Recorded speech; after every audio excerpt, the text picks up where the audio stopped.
Hi guys, welcome back again to my channel, and again this is Francis Glenn Fidic, and for today I'm going to share with you some of our house plants that we have here inside our home.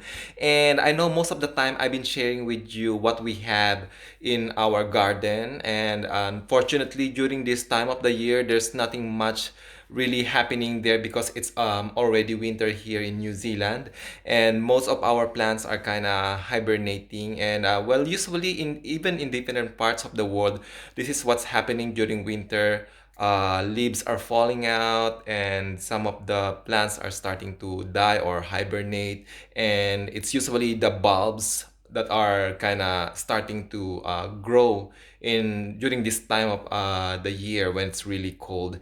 And as I mentioned, for today, I would like to show you what we have here inside our house so that I can probably give you and share with you some ideas on what could possibly grow inside your house during this time of the year, or even in any different times of the year. Because these plants, they don't require much sun, so they can definitely survive inside your home as well. So I'm going to share with you now.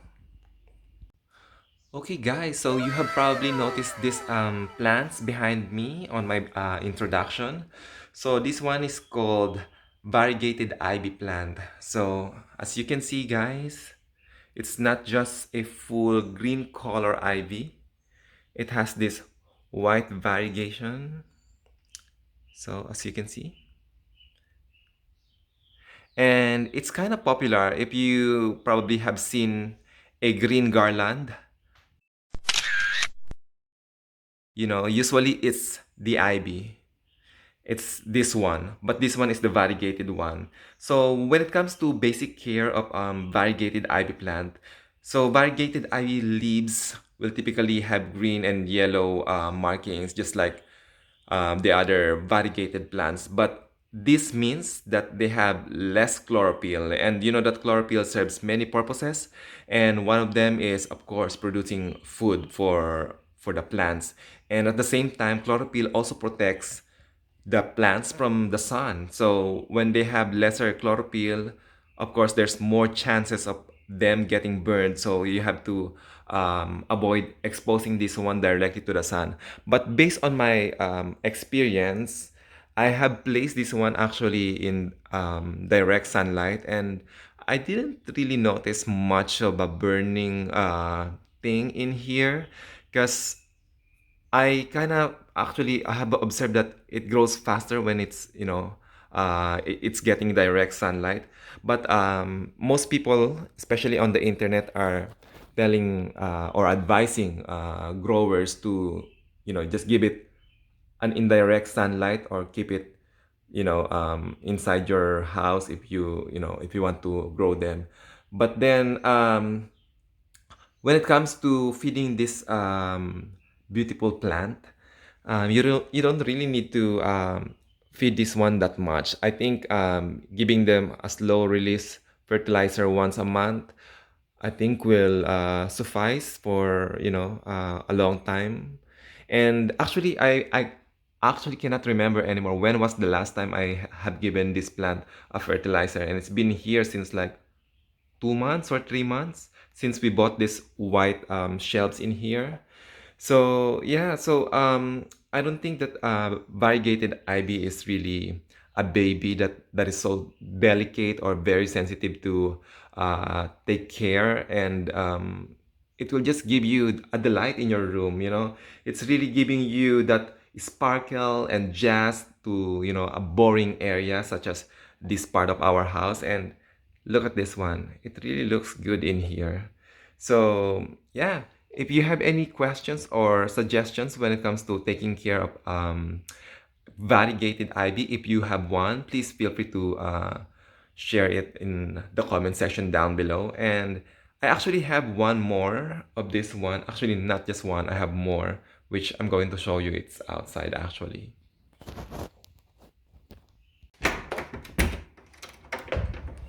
So this one. So that one inside our house used to be in here. It's the two of them that used to be in here, and I have some what do you call this plant? The Christmas plant. the poinsettia, the red ones here. So I used to combine them, and I think I had a video of these ones and the other one inside our house together with those poinsettia during Christmas season, because I wanted to like create a Christmas vibe in front of our house, especially in this planter. And I actually have some more which I have propagated. So that's the result of my propagation of this ivy, variegated ivies. So yes, I have some more in here. So as you can see, they're not really very difficult to grow. And see, from one piece, I imagine when I bought them, it's kind of similar to this one. Actually, it was smaller than this one. And now, how many I have? I think I have, I don't know how many, but it's more compared to what it was before. And let's go back inside our house. It's actually a bit cold outside, so because it's winter here, but then yeah. And you know what, guys? I have noticed very recently that this kind of variegated plants has become more and more popular. And for sure, guys, you have heard about this monstera Thai constellation, the variegated monstera. So this variegated monstera was really gaining lots of popularity in different parts of the world. And I know in the Philippines it was quite popular and they were selling it so expensively. And even here in New Zealand, they were selling this plant outrageously. The price is so high, and as far as I remember, there was somebody on Facebook selling it for almost $5,000, guys. Can you imagine that, for $5,000 for just one plant? But then anyway, guys, going back to these variegated ivy plants, it has served me lots of purposes, guys, especially in our garden. I have used this one as a spiller in my potted plants combination, and it really complements lots of different colors, different plant varieties, and I'm going to show you some pictures.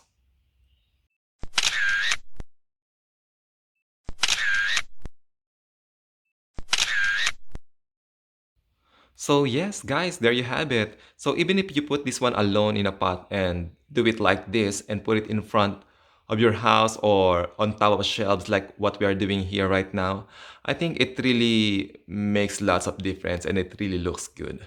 All right, guys, so too much of this one, and let's go to the next in-house plants that I have in here.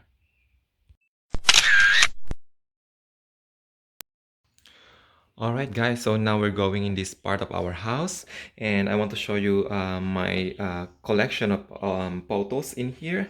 So this is one of the easiest houseplants to grow. Pothos is often overlooked in favor of, some shower plants such as orchids, and I have an orchid in here as well. So as you can see, pothos lacking of those blooms, but they really have a very, very nice foliage colors and patterns that they really appeal to a wide range of tastes and decors in for your house, and nearly foolproof even though for beginners. Pothos is forgiving. They are so forgiving if you neglect them, and most of them are actually pest free and disease free, and they are also very tolerant of low light. But in this case, I would like to just put them in here. I want them to get at least some filtered lights. They're still plants, guys, so they still need sunlight somehow. From time to time I want them to get some enough sunlight. That's why I'm placing them in here together with some other plants that I have in here. So what do I have in here? So let's go to this first one. So this is a neon pothos. So as you can see from the name itself, it's like a neon green color. So it's really a nice plant, and you just really have to make sure that you water them from time to time, but don't make it soggy because otherwise it's going to rot in here. So I had an experience that it really rot because I think aside from watering them, they should really get at least some sun from time to time, at least Once. a week. But then in this case, as I mentioned, guys, I just really want them to consistently get some filtered light, which is what they're getting now in this part of our house. So I have these neon photos in here, and then I have some cuttings of that one actually, which is in here. And as I mentioned, they are so easy to grow. But look at this one, guys.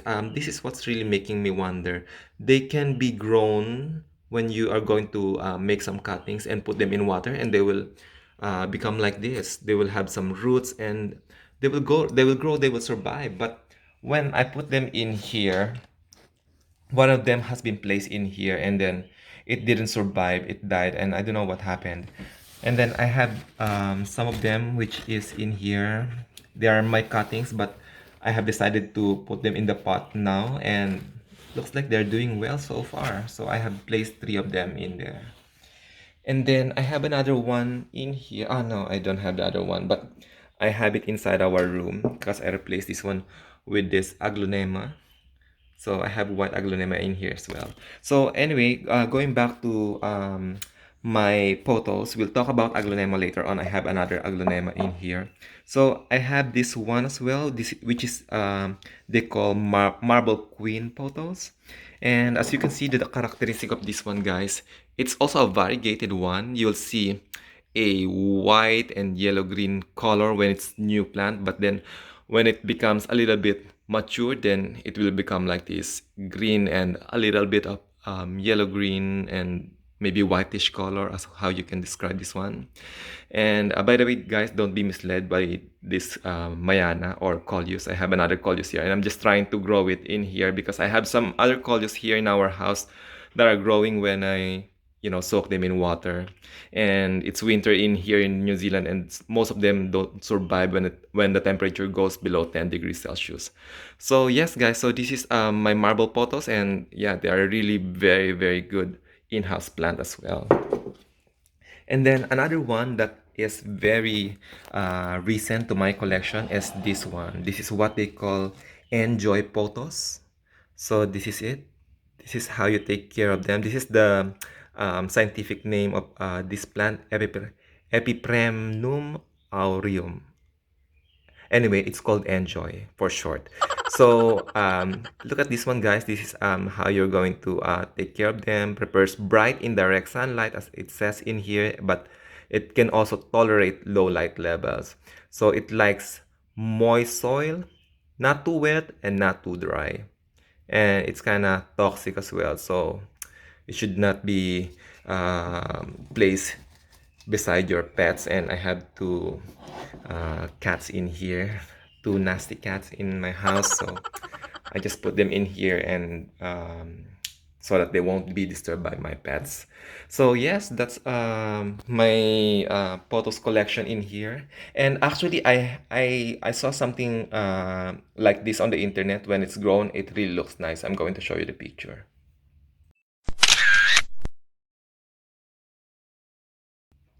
So yes, that's what I would like to achieve, guys. And by the way, guys, do you know that I have sold? I would like to share with you this experience. I actually sold a cutting of this enjoy plant. So I cut like this, similar to this one, with two leaves, and I sold it for $30, guys. Can you imagine that? And this one I bought it for $100. So now I have my $30 return of investment. So it's like business. Well, really, guys, it's like business. When you take care of your plants, they will take care of you as well. So yeah. So let's move on. Let's go to the next plant that we have here in our house. All right, guys. So what I have in here right now is a caladium plant, and caladium plant is really, really very nice plant. It's absolutely colorful. It has different colors actually, but the one I have in here is a white and green combination, and it really matches our house. As you can see, the color of the paint of our house is white, and these caladiums are actually tender tubers, and it has a bulb actually, underneath the plants. It will die back during I believe during winter, usually during winter, it should die back. But since I have placed this one inside our house, then it's still surviving. And I believe right now it's at its best condition. And hopefully it will last long since it's already inside the house. And one of the requirements of this caladium plants is to have at least humidity inside the house, and or actually if you have a humid temperature even outside your house, if you're in tropical places, then it will survive. And the only downside, because we're here in New Zealand and it's getting really cold in here, this plant cannot tolerate cold temperature, especially the frost. And this is actually something that we're experiencing right now in Auckland. And we also have some plants that are not, capable of surviving during winter season, such as those petunias. And yeah, unfortunately, they kind of looking really tired and hibernating, but hopefully they will survive during the spring season. I hope they will still survive the temperature right now. And I believe I have some petunias that survived last year, and hopefully some of them will still survive. But then, anyway, guys, going back to this caladium, I'm actually not so good when it comes to taking care of caladium because I have a red color one that has died recently because I thought it can survive the temperature outside. And that's actually one of the advice that I will probably share with you guys. If you don't know how to take care of the plants, then don't buy it just because it's beautiful. Sometimes you need to, do some research first to know what are the requirements of the plants that you're going to adopt, so that you won't waste money, and at the same time, it's also a living organism. And it kind of feels sad when you see something that is not surviving because of you. But then anyway, guys, I'm not going to have lots of regrets because of that plant. If you guys have any suggestions on how to take care of caladium, please feel free to write your comment down below. And I'm very, very much happy to see your comments and suggestions, so that I can be more knowledgeable when it comes to taking care of this plant. And it's so beautiful, guys. Look at this foliage, the leaves. It's so beautiful. All right, guys, so let's go to the next plant I have in here in our house. All right, guys, so going in this part of our house, I have some aglonema in here. So one is called Unyamani Red, the red one, and the other one is the Marian aglonema. And aglonema is actually commonly known as Chinese evergreen, and it is well known for its easy care, hardiness, and lush foliage. And the large leaves are highly dappled with multiple shades of pink and red, which the one I have in here right now. And this bushy clumping plant is a natural choice for, anyone wishing to immediately create a more lush tropical look without having to be too high or dedicated to plant care. And actually, guys, it's really true that this plant does not really require, lots of attention. And I just want to put them in here in this part of our house because this is our main living room, and this red color is really, I feel it's really very, very attractive. I find it very attractive, and the white one as well. And I think the combination of this one is gonna be really looking good. But at the moment, I just want to separate them because sometimes I want to put this one inside our house, and I keep moving them because I just want to, see which part of our house will make them look good and will complement the part of our house where I put them.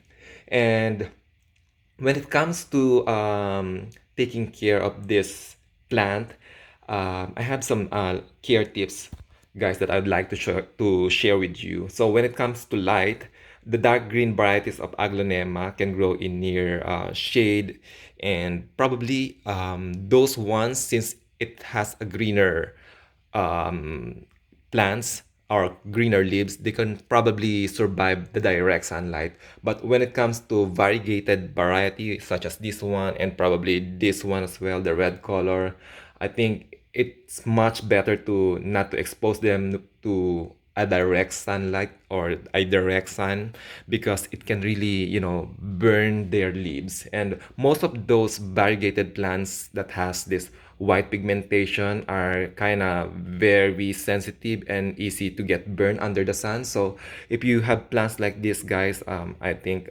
don't risk exposing them to direct sunlight. They are not the type of plants that enjoys direct sunlight. And when it comes to water, I think it's just normal to water the plants from time to time. But this kind of plant, based on my observation, since I have it for like almost 3 months already, I'm just watering them from I think once a week, and that's all. And it seems like they're really doing well, and I don't see any changes with their leaves. And they said that when it's overwatered, you will see some dryness or some brown color in the tip of the leaves. But so far, it seems very, very healthy. And yeah, I don't have any complaints about these plants. And when it comes to temperature, these plants do not like cold temperatures. Anything below 65 degrees Fahrenheit, or I think that's equivalent to 18 degrees Celsius, they don't like it. They don't enjoy it. That's why this is the reason why I put them inside our house, because now it's winter here in New Zealand. They cannot tolerate the temperature below 10 degrees. And sometimes when it's really cold here, it gets up to 0 degrees, and that's totally destructive and harmful for them. So I don't want to risk putting them outside our house. And it's really good to have it here inside our house. It's really a very, very nice house plant. That's why I decided to, give it a go and bought them.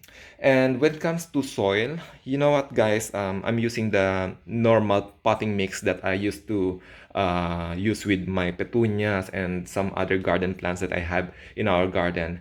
And so far, I don't see any complaints from them. And as I mentioned, I don't see any signs of, them not enjoying. And so I think I can recommend those potting soil that you can, purchase on your nearest plant shop, if you have any plant shop in your area, or probably a garden soil, and you'll just mix it with some what you call it, the rice. In Tagalog we call it ipa, but I don't know what you call that one, the skin of the rice.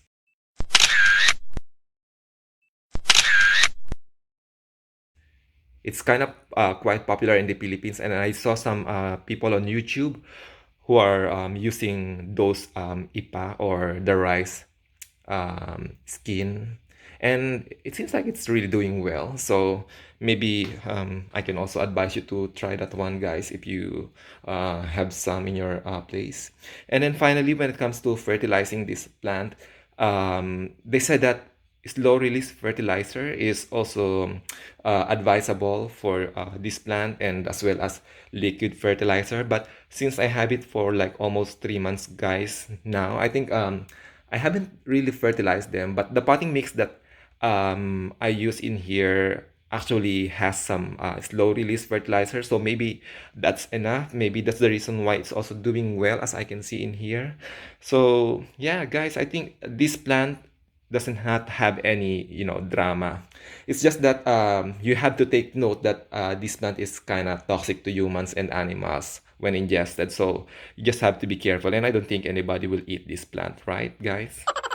Anyway, so let's move on to the last plant that I have in here in our house, and I think, guys, you will like this one as well. So what I have in here is ficus benjamina starlight. So there are different types of ficus benjamina, or ficus. I don't know how you call them, but maybe I'll just call it ficus. Anyway, this is yeah, because it sounds more classy when you say ficus than ficus. So I have this starlight ficus in here. So this one is a variegated one. There are three types of ficus benjamina, I believe. There's the golden one, there's the green one, which I'm going to show you the picture.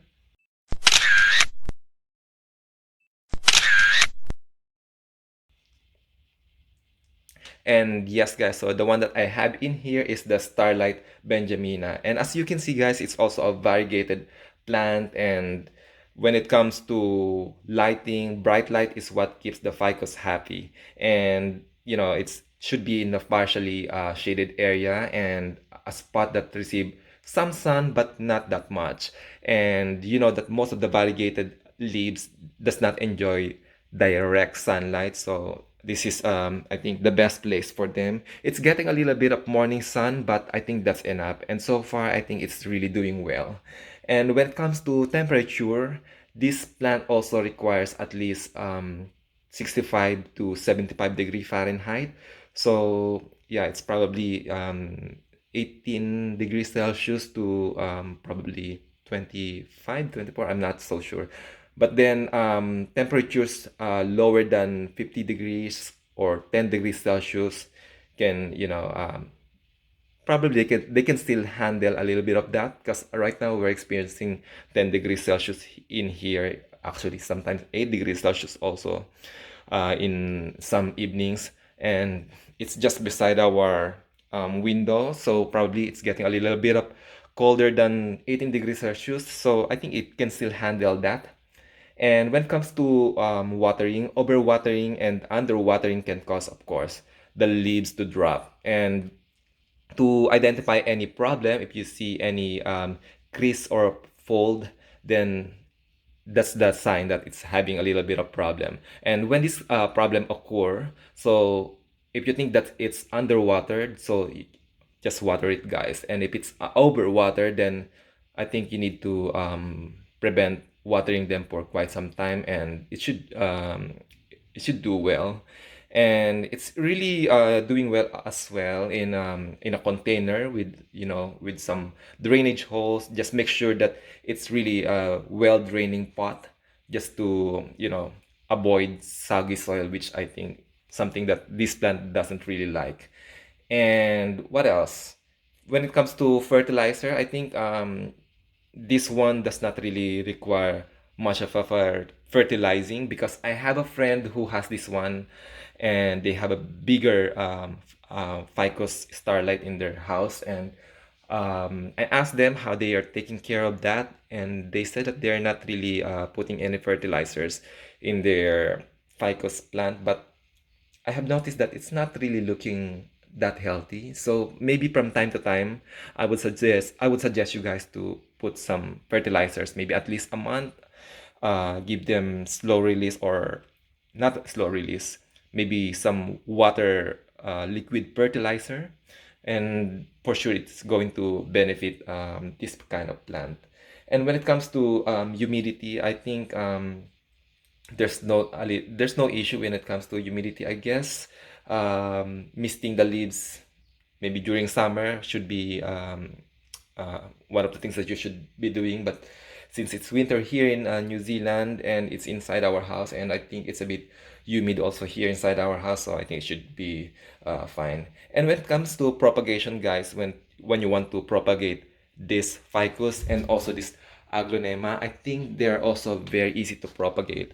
This aglonema, I think when you do a cutting and put some rooting hormone and put it in the soil, I think it's going to grow well. I have some of these ones in the Philippines. My mom was growing aglonema in the Philippines, and she was able to really um, propagate them and produce lots of aglonema. Actually, in our house in the Philippines, there are lots of aglonema everywhere, because my mom was able to propagate it really well.